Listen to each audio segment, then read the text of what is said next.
The friend in my adversity I shall always cherish most.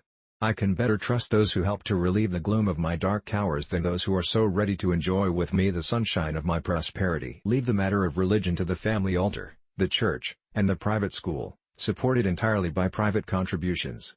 Keep the church and state forever separate.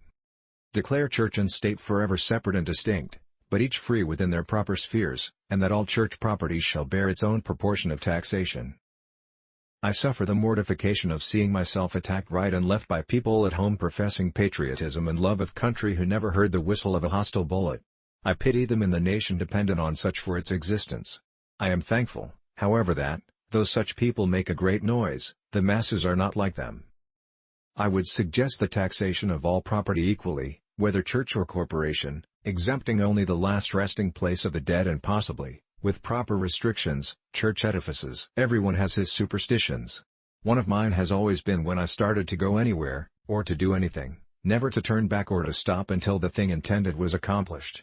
I appreciate the fact, and I'm proud of it, that the attentions I am receiving are intended more for our country than for me personally. If we are to have another contest in the near future of our national existence, I predict that the dividing line will not be Mason and Dixon's but between patriotism and intelligence on the one side, and superstition, ambition and ignorance on the other.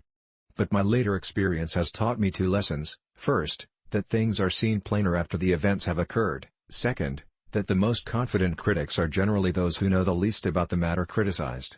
The great bulk of the legal voters of the South were men who owned no slaves, their homes were generally in the hills and poor country, their facilities for educating their children, even up to the point of reading and writing, were very limited, their interest in the contest was very meager. What there was, if they had been capable of seeing it, was with the North. They too needed emancipation.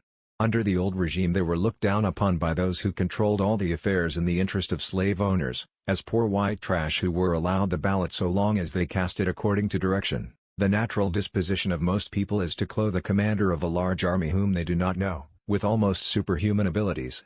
A large part of the National Army, for instance, and most of the press of the country, clothed General Lee with just such qualities, but I had known him personally, and knew that he was mortal, and it was just as well that I felt this.